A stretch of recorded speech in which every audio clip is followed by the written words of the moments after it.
Welcome to the Creative Plan Podcast Network. Join us as we share our favorite RPGs, one-shot games, tabletop games, reviews of items, and convention panels, and other exciting things that we run into from time to time. Sit back and enjoy the show.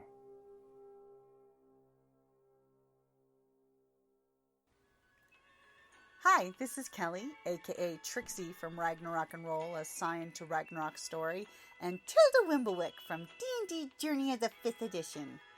First off, I would just like to say thank you to everyone for listening to our varied adventures, as well as for rating us on iTunes and rpgpodcast.com. If you haven't rated us yet, we would greatly appreciate it if you could.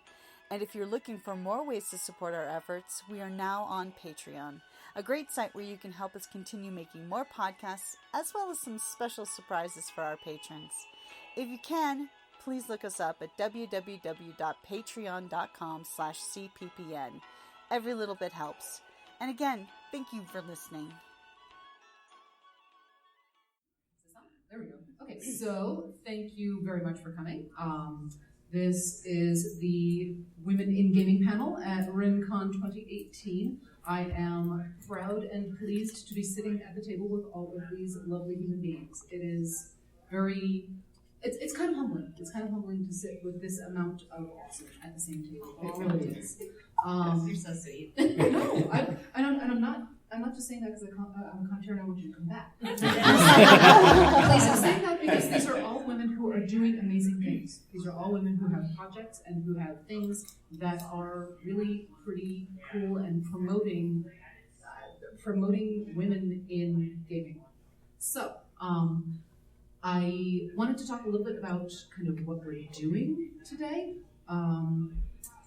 This is really, I'm hoping to be a panel that celebrates wonderful things that are going on and celebrates solutions to problems rather than focusing on problems. Because there are problems. We all know there are problems. But to me, the important part is to not dwell on how much of a problem the problem is, but to figure out how to move past it, how to move forward, how to involve people in the fixing of the problem. So I wanted, maybe we can start out with kind of introducing ourselves and who are we and what do we do. I'm Karen Iron. Hi. Yep, there you go, it's a direction. Real close. Yep. Hi, my name is Griffin. It's my real name. It's crazy. And I am a co-host of a Twitch channel where we do a game called Wheelhouse RPG. And I am in every episode. I am directing it behind the scenes. I do all the video editing, and that is what I do. So. Hello, I'm GloryHoundd, and I do live shows for Steve Jackson Games. I'm also the director and producer of my own content on my own channel. I'm a game demonstrator. I'm a writer. I'm a board game enthusiast. I mean, well, really all gaming. I mean, I love video games, everything. But board games seems to be where it landed at. Just, the technical aspect on everything, on producing all of your videos and stuff, that's been the highlight of this year, I think, for me. Hi, I'm Meeple Lady. I write about board games, and I edit rulebooks. Freelance editor for rulebooks. And I podcast. I was running and co-hosting and producing a podcast for a while with Tunky, but I've since left, and now I am on 5 Games reviews of board games. Hi, I'm Marissa Kelly, and I'm co-owner of a tabletop role-playing games company called Magpie Games. I also work as a art director for over 100 products, and I have supervised and helped out with Kickstarters, enough to total over $2 million, and I like games. It's the important part. I'm Sarah Reed. I'm a game designer. I co-design with my husband. We have 2 published games, Project Dreamscape and Oaxaca. I'm also on a podcast, Our Turn Podcast. I do games too. I'm trying to think. I do a lot of stuff, so I'm trying to remember. I'm big. I love Kickstarter, so I'm a big supporter of different Kickstarters, having helped run, our own too. I created the 10 by 10 challenge. What else? Okay, that's good.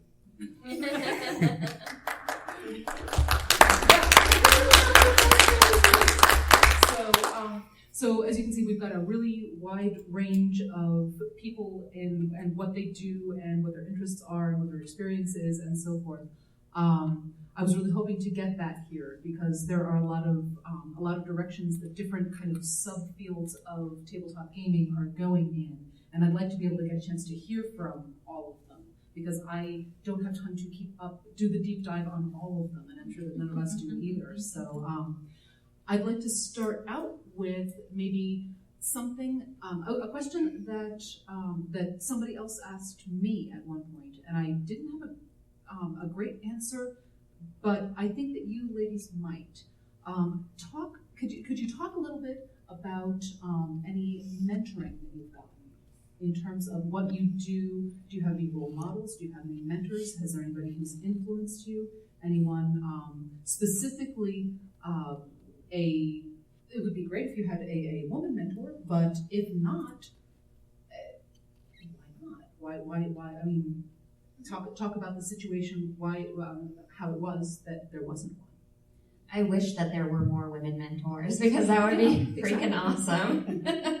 I would have to say that my mentor in a lot of this has been Dan King, the Game Boy Geek, and it's interesting because I specifically interface with board game media and content creators, and I feel like a lot of people are out there for themselves, but then you get like little pockets of people like Edward from Heavy Cardboard and stuff that you get a moment to talk with them, and they like teach you the ropes. They take you places that you wouldn't have been able to go before. They talk to you about how you should be doing like promoting yourself and stuff like that, because I think as a woman, I know for myself, it's really hard to promote and sell myself. Like that's just one of the things that's hard for me to do, because I feel like as a woman, you're a little bit more reserved sometimes in things. But having a mentor is huge in the industry, and someone to kind of help lift you up where you wouldn't have maybe been seen before, I think.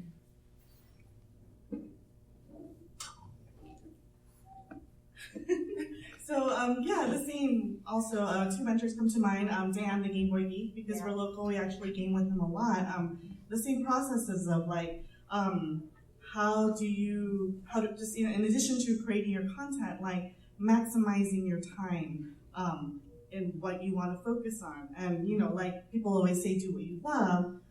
And that's true to some extent, but also, like we are all super busy. So you sort of just have to focus on like what you really, really want to do and go with that. And the other mentor I have, Suzanne Sheldon on Twitter, she's fabulous. And she was one of the first people that I had met way back when I started writing.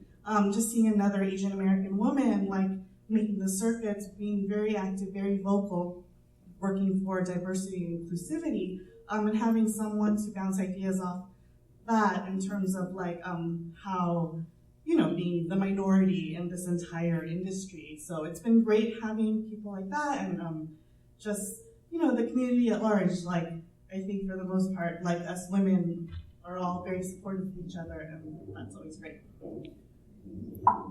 Okay. Can you hear me again? So I haven't really had a mentor going into all of this, and I've kind of had to make it up as I go. Make my own way with it. And I hope when I'm creating products, when I'm making Twitches and streams and YouTube videos of Dwarven Forge builds, I'm encouraging other girls to get in there, get their game on. So. Yep, absolutely. Yep. Yeah. I'll just piggyback on Suzanne. I spent a lot of my time on Twitter, and so there's a lot of wonderful women in the Twitterverse, whatever you want to call it. Katie also comes to mind, and Kathleen Mercury. There's a really strong community on Twitter, and I think that's really gotten me through a lot. Not necessarily how do I be a better game designer, but how can I make it through some tough environments, how to stay strong and not give up. They're facing a lot of challenges. They get a lot of backlash. I mean, when Suzanne and Mandy joined the Dice Tower as on the podcast, they got a lot of negativity, but they stayed strong and they didn't give up. And so just having those role models of continuing to pursue what you are passionate about. You're going to face adversity, but it's worth the struggle in the end. I think that women in tabletop gaming have sort of paved the way for something like a product like Bluebeard's Bride, a horror game about basically violence against women, and a haunted house game, is really possible because of a whole bunch of women who've laid that groundwork and done a lot of hard work and just put in the time and the effort. And I didn't really get to know them until after I was already publishing and doing things, so I wouldn't exactly call them mentors, but some of the organizations that I've helped to found and have direct mentorship programs where we help people, young designers, diverse designers, sort of have someone to reach out to and talk to and build a real relationship with them. We also have, programs within my personal company that do similar things. But personally, I guess my mentor would be Spite. That was probably my main mentor. I really nurtured Spite, and I think a lot of people sort of set these goalposts, and I was like, oh, that's what it'll take to be taken seriously. Cool, I'll do that. But I think what really made that successful is having my team that was doing it with me. Like I don't think the games I would have made would have been a billion times worse. The business I have wouldn't function without my team. So it's definitely not me. And most of my early team was men, and I couldn't be happier with that. I think they were amazing and continue to be amazing. And I wouldn't want to do this with just women or just men, but having everybody at the table bringing their A game is really what it's all about. Cool. Okay, so do you want to talk about something that is great or helpful or has moved us forward that you have seen lately? It doesn't have to be a project that you've done yourself, just something that kind of grabbed your interest and said, oh, that's cool. That's neat. Something that made you think about, yeah, that's moving us forward. That's a positive step. Anything in the comms world, in the gaming world, anywhere, Twitterverse, whatever. Two things. Just being here at RinCon, having this women's space, and it's a really cool area for women, to play games, to feel safe, to be around other women, and I think that's a great feature for this con. And I don't think I've run into a convention that has a similar space like that. And we were talking about it earlier, why don't other cons do this? This is great. So that's a cool thing, and just being very promotional of everything. The second thing, in my experience as a rulebook editor, inclusive language. It's a very easy thing to do, and you can change rulebooks to not have all he, him, and everything. And seeing that kind of movement now, 10 years ago, okay, fine, this rulebook was written 10 years ago, but now there's no excuse for having rulebooks to not have that inclusive language anymore.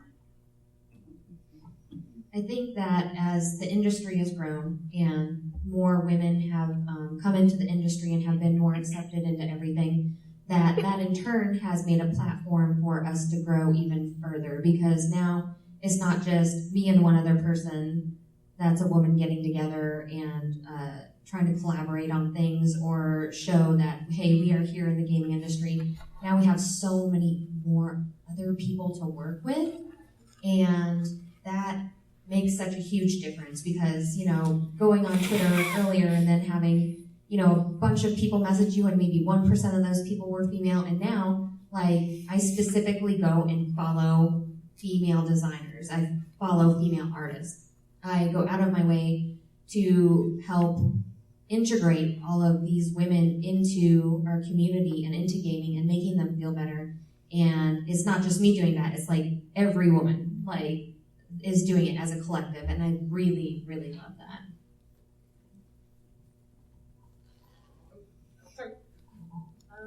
I think you can't hear me. I feel like women in general have become more supportive of each other. There isn't as much of a competitive. Here we go. It's a lot better. I feel like we're just all working together and really supportive of each other, like Twitter, Instagram, Facebook. I get pretty supportive messages from other women, and that's just what I have been picking up in the past few years is my experience in here. So that's just been really great. Cool. It's nice to hear that there is so much kind of bouncing off of walls together and supporting each other and that kind of thing. Well, I'll piggyback on that. Yeah, I don't need a mic. please. Sorry, I grew up in the theater. My whisper is a stage whisper, so my husband makes fun of me all the time. I really appreciate that there's a lot of publishers now that are really purposely making better art choices and better art direction. And it's amazing and it's wonderful to see that. I've been lucky to be able to sometimes give feedback because I'm on Twitter a lot, I'm on Kickstarter a lot, and even in some different Facebook groups. And one of the design groups I'm on Facebook, there is this one guy, he and some other guys are developing a card game based on a MOBA type video game. All of their artwork, unfortunately, is very sexualized for women. The thing I've been happy about is that he has been taking my feedback. So he will post a new picture that, art piece that they've been working on. And I'll go on there, and the first time I really wasn't sure whether I should say anything. Because you never know. I've had some not so good interactions. One commenting on hey, could you change this a little bit? And they pretty much say, no, go away. And this guy was actually really nice, and he responded positively. So as he continues to post, granted, so far I haven't seen a lot of changes in the art style, but I appreciate that at least he's having an open dialogue with me. Like the last picture he posted, the woman had, the shirt was like a full neck collar, and it went down, and it got past the nipples, and then stopped. So you can see the bottom half of her boobs, and I'm like, okay, can you give her a little bit more money so she can buy the rest of the shirts? And he responded well to that type of thing. And so I'm hopeful, while I haven't seen change, at least he is being open to change. So there's that.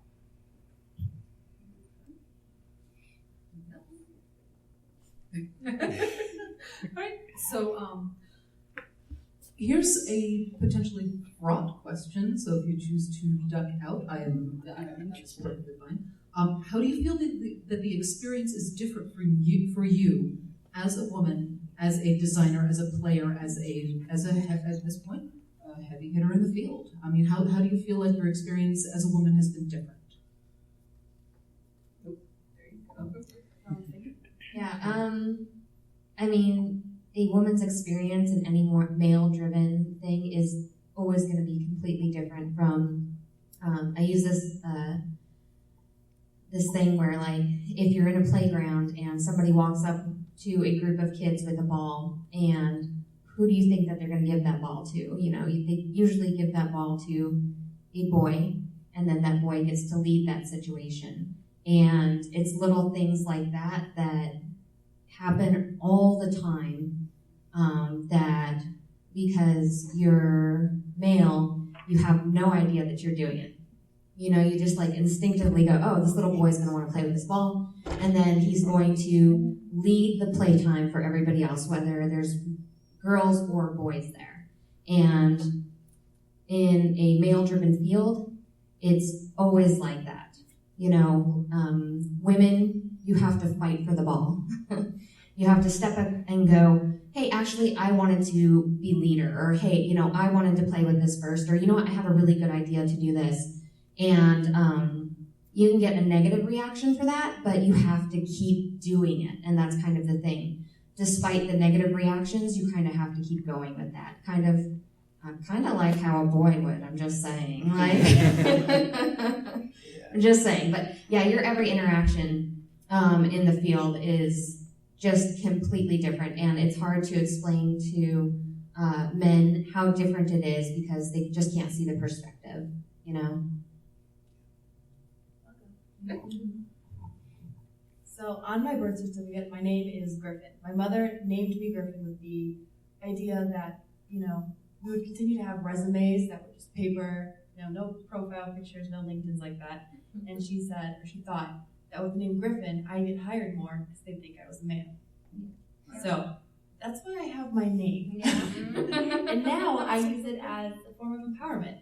Everyone always says to me, oh, I thought Griffin was a boy's name. I say, nope, it's my name.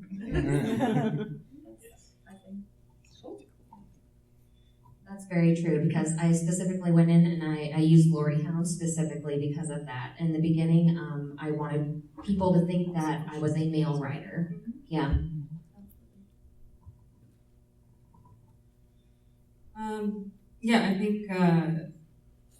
I think I've learned a lot from my failures, from, like I said earlier, my team, and that I've had products that have, you know, we've worked real hard on, they released, they're not popular, they kind of, they're okay, and I think that I have to keep, and this doesn't just go for women, but you just have to keep having, you know, support your own learning and growing, and make sure that your team also does that.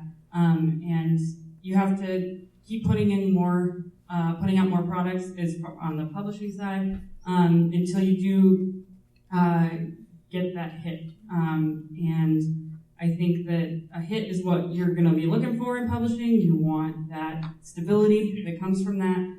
You want your voice and products to reach a lot of people. And to do that, you got to keep working. And you can't get so discouraged that you quit, a little like what you were saying. Right. Because there's a line of mediocre white dudes that will quit and fail and replace each other. But there aren't as many minorities who are going to be able to do the same thing. So I think that just being a little more resilient is important, and however you get that capacity is great, like whether or not your internal team is amazing, or you have a good support network at home, or you just, you know, go out and dance your heart out every Tuesday evening, or whatever it is that you do, so long as you make sure you have a thing that allows you to keep working and doing the work and cranking out stuff and closing and making more stuff.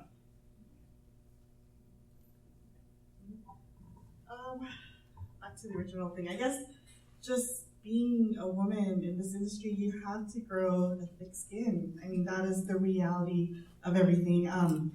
You'll probably be judged by how you look, how you carry yourself, what your brand will be.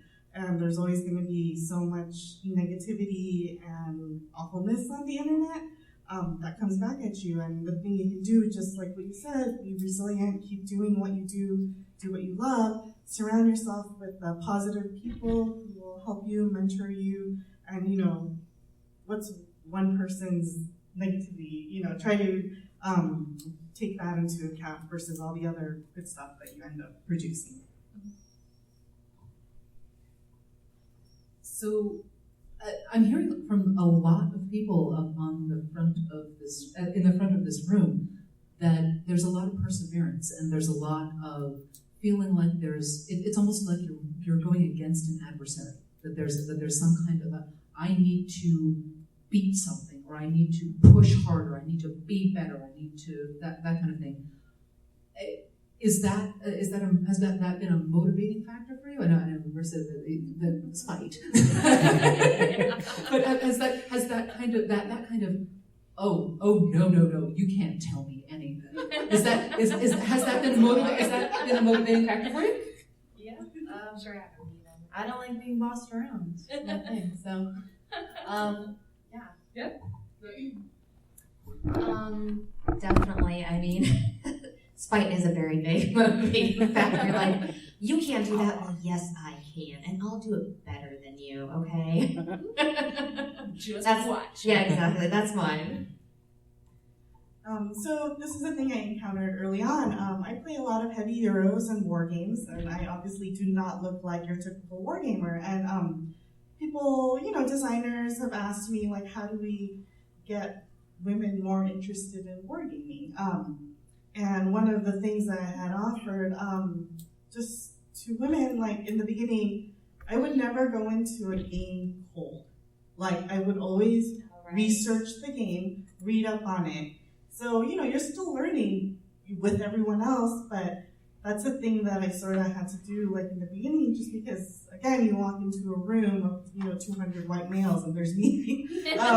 So you kind of had to know what you're talking about. I mean, granted, now I feel like a lot more people are more welcoming. They'll teach new gamers, and, spaces like RinCon Women's Space, it's nice because then they'll be able to learn the games and let them show up place. But those are the things that I had to do, like, in the beginning. Yes.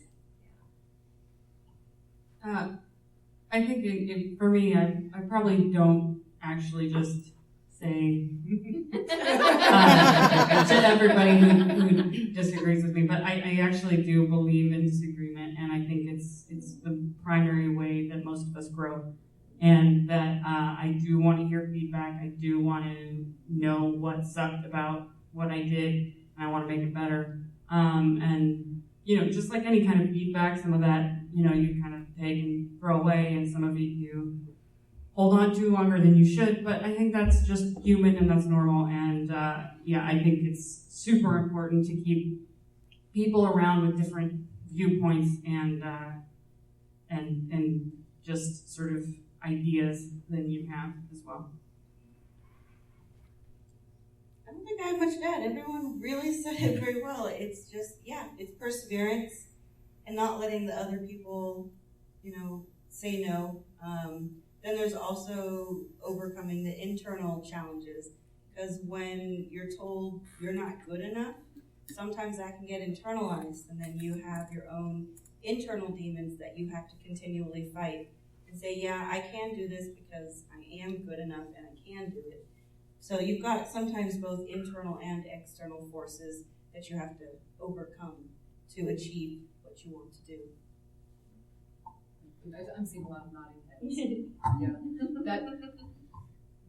That internal piece of it is I'm not going to say it's exclusive to females, but it certainly does seem to be stronger with women. Again, why do you think it is that it's stronger with us than we're told? So we're told no.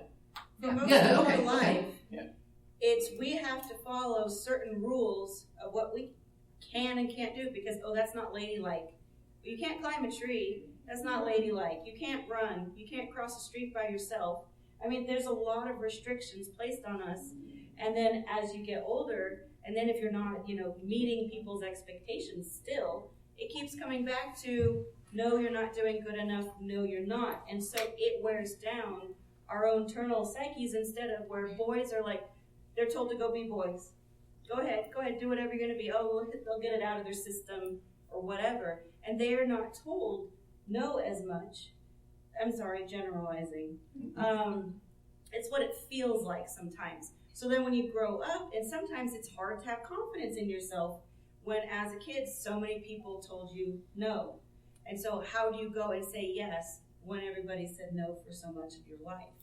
And so I think that happens a lot more to women. And then, again, our society reinforces that women should be in touch with their feelings, where men are told they shouldn't be in touch with their feelings. Not that they don't have them, because they still do. It's just they're not as in touch with those feelings. So that then has its other issues because it could come out as anger and those type of things. But imposter syndrome is really strong in women because we're just told that we're not good enough to do what it is we want to do. And so we have to overcome that. I'll add to that. I had two really great parents, super supportive, and I guess opposite from your experience. I was told no, don't get me wrong, but I was encouraged to do my thing, to play basketball and be a cheerleader. I would go from putting a bow in my hair to putting on my basketball pants, you know? I played all the sports I wanted. I would play in the mud. And my parents were just really encouraging. And maybe that's because I'm younger and times have changed. They are changing for the better, I hope. But I think encouraging new parents to let your daughters play the Lego boys. You know, if you say boys, they separate the target, the kids area, but they're trying to incorporate them now. So, is it at Target? They have the boys and girls are now starting to be sort of on the same aisle, but you still got the mini dolls. Don't get me started. Lego's our other hobby. Yeah, we chose two really expensive hobbies: board games and Lego. But but the thing though that still gets me is the fact that they just felt that they had to come out with the mini doll in the first place to get girls attracted, because again, it comes back to our society says this is what's acceptable for girls and this is what's acceptable for boys. Yeah. But it's you got a point. It's there's a picture someone once showed me, and it's a father, and they're a father with a daughter and a son, and they're walking through the mud. The father is holding the daughter and letting the son run through the mud. And honestly, he should be letting both the kids run through the mud, because that's teaching the girl that she should not be free. Yeah, I think there's a constant just fighting the person that you've been told to be as far as like a reserved female figure, you know, and putting yourself out there exposes you to everything. And you can't help but start beating yourself up about things. And I've always told people that it doesn't matter what people say about me on the internet, because I am the worst judge of myself. Because I am. I'm constantly beating myself up over the way that society says I should be, you know? And it's kind of hard to try to toss all that to the side and then pave your own way with that. But we have some lovely ladies helping everybody out doing that now. So that makes things a lot easier to be able to talk to those people. I'm not sure I agree with most of any of this, but I think I don't think women harbor some sort of natural connection to this that other people don't.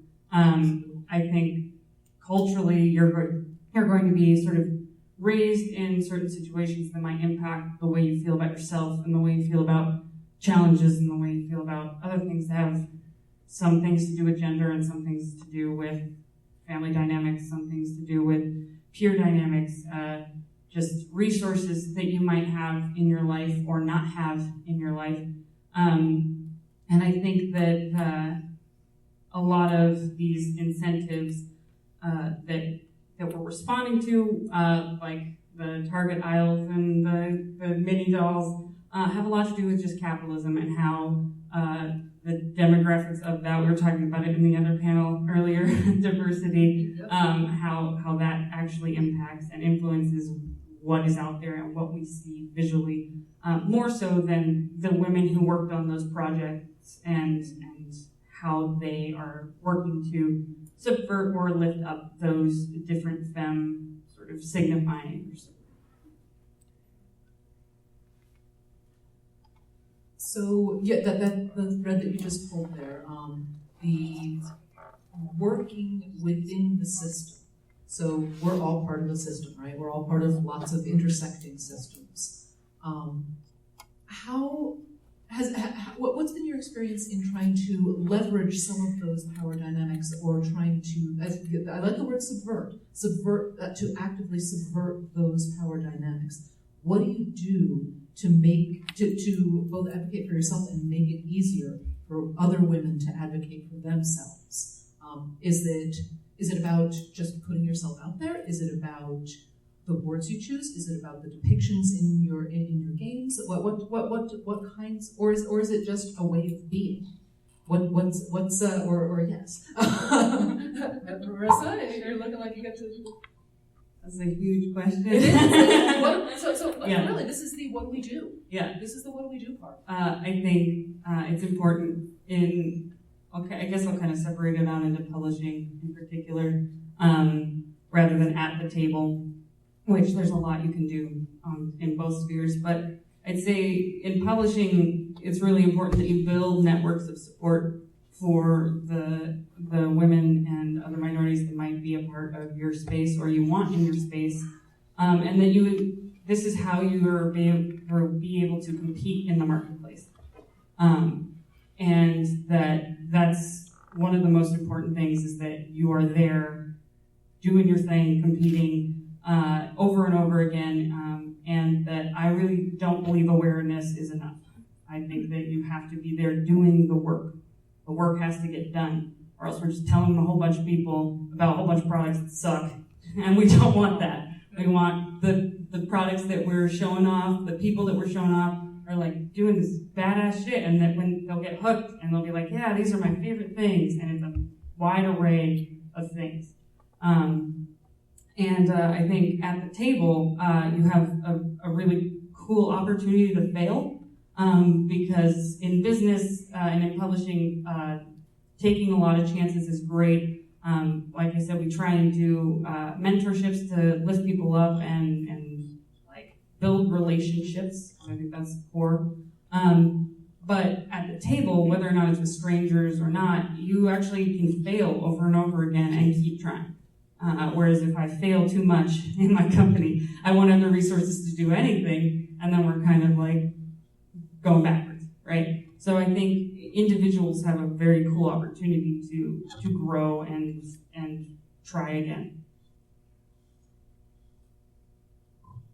I think just like doing little things like Meeple Lady said, where if you're going through rules and making sure that the rules are inclusive, making sure that, you know, the character cards represent all races and stuff, because words are so powerful, and words and what you see, you know, are so powerful, and people use them in a way that they've learned that is natural, that society has taught them and stuff, and just taking that one extra like little thought and going, you know what, maybe we should add every type of race that we can to this, you know, maybe we should add men and women, you know, maybe we should just get the full spectrum of everybody in there. And I think the more people that see that, and the more people read things that are completely inclusive, then that becomes the second nature to them, you know. Then it's not reading he, or, you know, a white male, whatever. It creates that picture in your mind of having everybody in every type of color, as opposed to just one type in your mind when you're imagining things, when you're picturing things. And then you and yourself will change with that, I think. Okay, I'm going to pull something from a panel that a similar panel that we did three RinCons ago. I think two or three RinCons ago. Okay, I want you all right now, close your eyes. Close your eyes. If you're okay with that. Close your eyes. Now, picture a gamer. Picture a gamer. Think about a gamer. All right, now open your eyes. What did you see? What did you see? Be honest. What did you see? You don't have to tell me. Why did it look the way it looked? Why, to you, why did that gamer look the way it looked? Why did that human being have the characteristics that human being had? That's something that we can think about, but we can also then try to think about how do we break that if we don't like what we saw when we closed our eyes and pictured a gamer. How do we make that not what we see? So I actually had a really interesting experience. The first time I did that with the person who led that, I saw what probably is the stereotypical game. Yeah, okay. And then right after I saw that, I had this experience of my brain absolutely denying it and saying, no, that's not it. And then it just kind of got turned into this like mishmash of people that I knew, but not. And it was for me a really interesting experience of that initial reaction of I reject this, I reject this, and that kind of gets into the spirit that a lot of people have been kind of bringing in here of I will not accept this status quo, that the status quo isn't okay, and I'm going to be active about moving it forward. So what, is anybody willing to share what they saw? Social experiments up here. I'm a psychologist by trade. That was very powerful, yeah. I should pay you. Right? It was a theater instructor and an consummate GM who did it.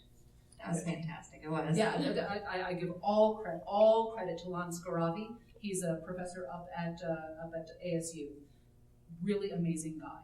He does a lot for encouraging diversity and that kind of thing. He wrote a play called She Kills Monsters about D&D in a girl's head. That's fantastic. Look up Lance Garavi, Gharavi. He's phenomenal. But anyway, does anybody have a reaction to what they saw? I think we have people. Could you spell that one more time? Gharavi. First name Lance. Thank you. Like the medieval weapon. Yeah.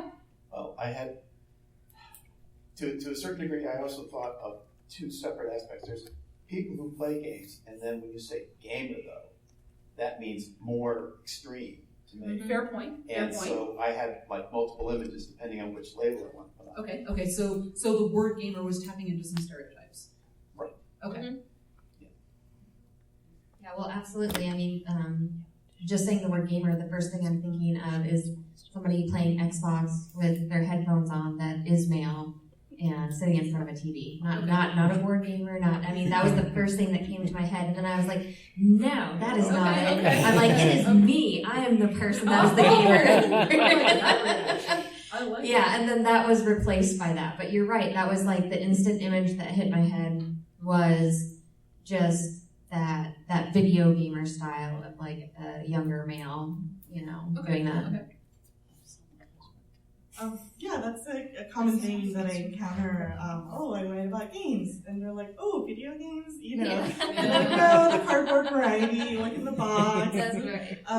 But yeah, I have the same. When you say gamer, you have the stereotypical white male that pops up and everything. And one of the things I talked about in the previous panel with diversity and inclusivity, just being visible.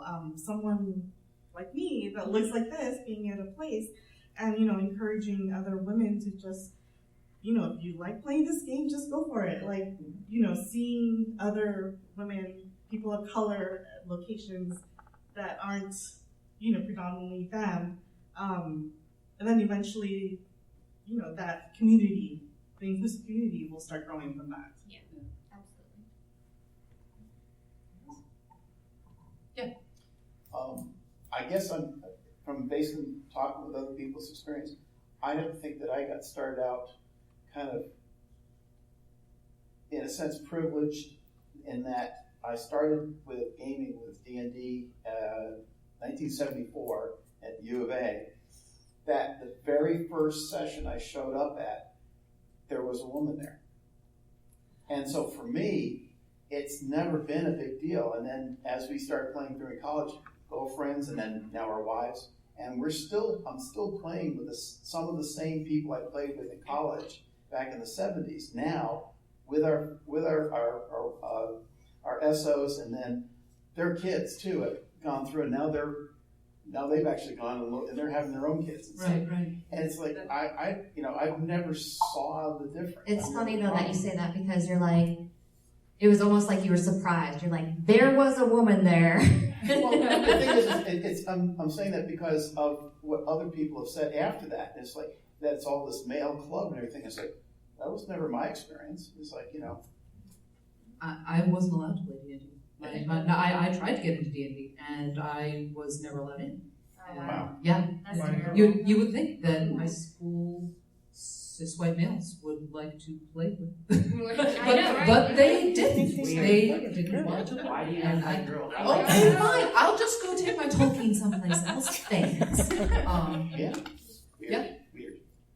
It's a very different experience, being, that was, I guess, interesting and fortunate for you, but, 20 years ago, being always the only woman at the table. There's another perspective on that one, and I would say that, it's a lot different and a lot better now that I'm not always the only woman at the table. Fortunately. Yeah. Finally, When I started gaming, which was, back when I was like 18 probably, going into my first game store, I was the only woman that went into that game store for many years. So, aside from maybe somebody's mom that came to pick them up, and that was it. So, and that was here in Arizona too. So.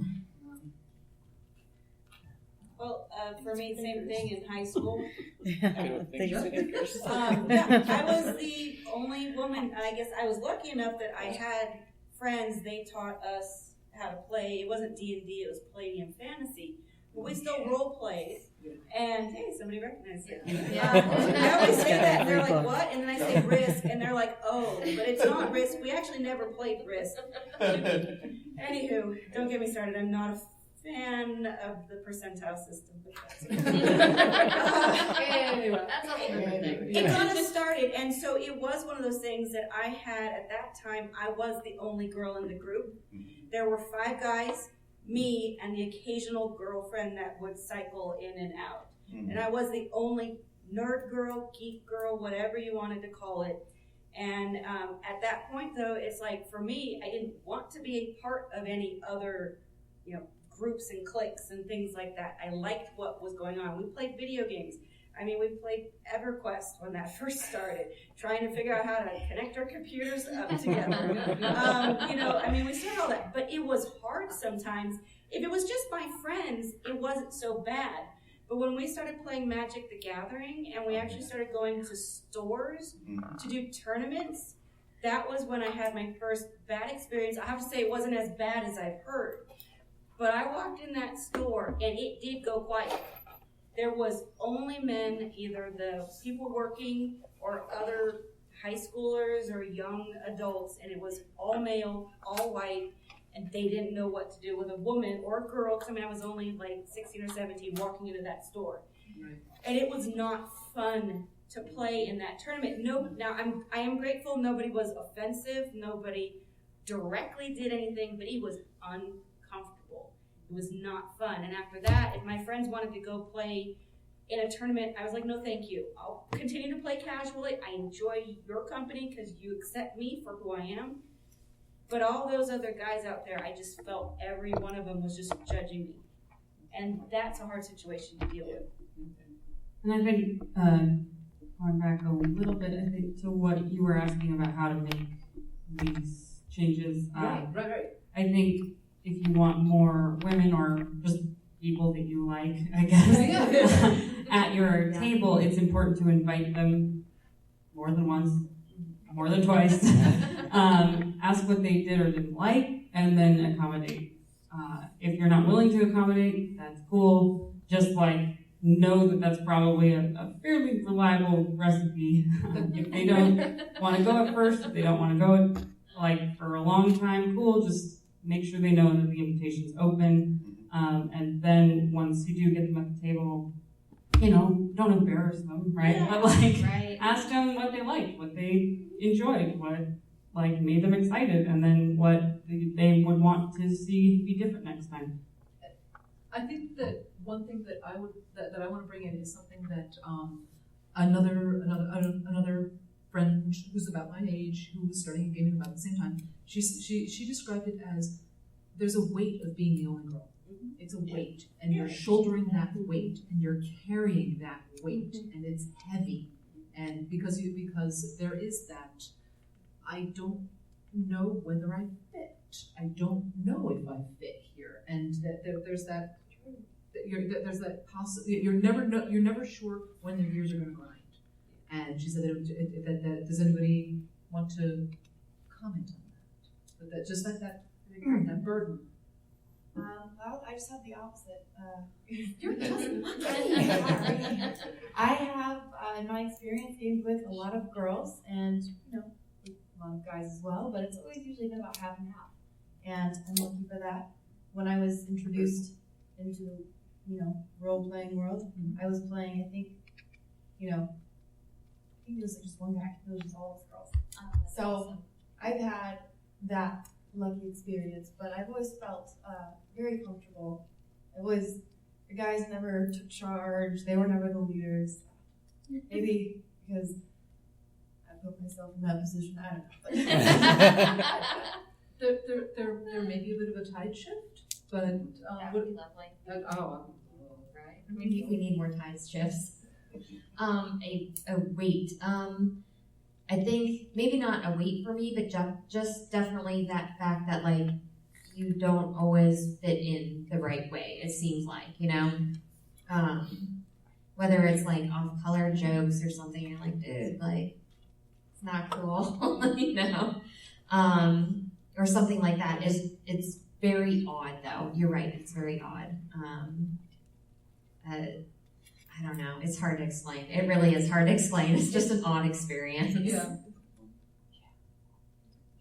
Well, I have to say that I'm really happy that over the last about year and a half at work, I've been able to find other women who enjoy games. It's on a casual level, but we're now at a point where we meet every Friday at lunch, and I just bring in a variety of short games because we only have a half hour for lunch. And I keep trying different games to find out what they like, what they don't like. But what they've told me is they always look forward to Friday because it's just us women in a conference room. We're away from the stresses of work, away from anybody that they might not be interacting with in a positive way, and they feel like they can just relax. And again, it's kind of like the women's safe space here. And that's at a work level, but they feel comfortable to just let their hair down. And they get to do something fun for a little while to break up the monotony. And I think making changes like that and finding different avenues in our life to bring women together, I think that's a good place to go. So, I guess at this point we should probably be wrapping it up. So just the threads that I'm hearing are build each other up, obviously. We need to, and actively build each other up. Seek out the other women. What's that? Hire people. Hire people. Hire people of color. Hire women. Hire people with disabilities. All of it. Hire. So yeah, build it into the corporate culture. Give it culture. Build it into your business and your life culture. Any other things? Too, not just seeking out women, but I curate a really good gaming group, of people who aren't douches. That's how I've always rolled, and I've had really positive experiences. So when you meet somebody who's super cool, bring them into the fold, and make that experience awesome. And then that's what keeps people coming back. I agree. Curate a group of people that aren't douches. I agree with that 100%. Okay. And everybody brings a different perspective, and that's what's important. Because if you're role playing or something like that, and you have a bunch of people of different ethnicities and just all sorts of people there, you're going to get an amazing new perspective on everything. Yeah. I was just wondering, is it okay? You have a douche in the group. You try to educate him, or you just try to eject them? Always start with educating. Always start with it. If they're not receptive, then yeah. All right. Yeah. You guys are too nice. I just reject them. I'm sorry. If somebody's offensive enough to offend me, I'm like, no, you're not for us, man. Go find another group, because I want to create a safe environment for everybody. So if everybody is not comfortable with that person because of something they may have said, I'm like, sorry, dude. And I've had to do that before. Yeah. You gotta go. You just don't fit with us, and I'm sorry. I would educate them in that moment and say, all right, Let me push them around a bit. And then I wouldn't invite them. There you go. Okay, all right. Put them in the place, and then don't invite them back if they don't appear to be educable. I think, yes, exceptions exist, and that they're terrible and nothing you do, but I think relationships are the only way to change people's minds. Yep. You can yell all you want at someone on the internet, they're not listening. I don't care what you say. They're not fucking listening to you because they're on the internet. So if you do want to impact people, the only way, and this might be just my delusional, I hate the internet rant, but I think the only way to do that is to have a relationship with someone where they can communicate with you and you can tolerate them enough to bridge a gap and help them change. Because they're not going to change just because you yelled at them. That's just not going to happen. And yeah, sometimes there are those people where you're just like, you're toxic and scary and I don't want anything to do with you. But I would say the majority of people that you already sit down with are not going to be that person. And that I think relationships go every which way. And that when we're looking towards, what celebrates women at the table, and that's going to be hope that people are going to listen to you, you are going to change people's minds, that you are impacting other spheres that you couldn't before, and that some of those relationships that you have, maybe it's woman to woman, maybe it's you are the mentor, that you're going to have to nurture some people who need some catching up, whether or not that's the guy who's insensitive at your table or the woman who wants to create a game and you know that game sucks. And you're going to be like, look, you should kill this darling and do your next darling.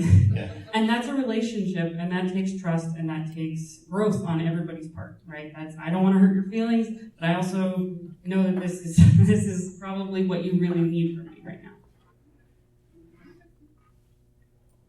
Yep.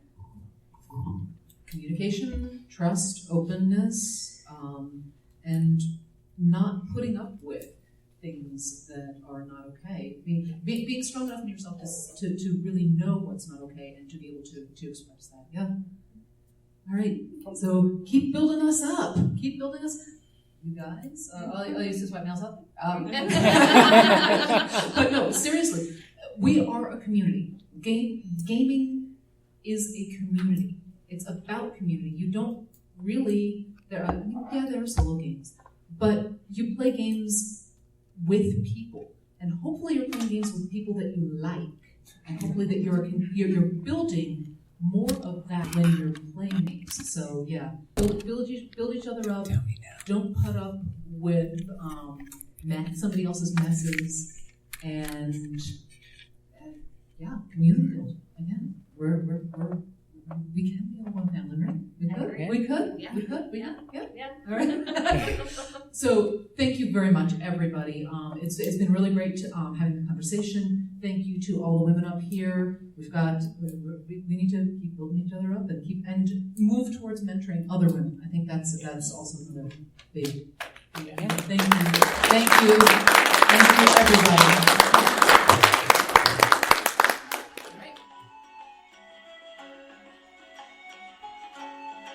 Thank you for listening to the Creative Play and Podcast Network. And feel free to enjoy our other shows, such as D&D Journey of the 5th Edition, and Scion Ragnarok and Roll, a Scion hero to Ragnarok story. Thank you for listening.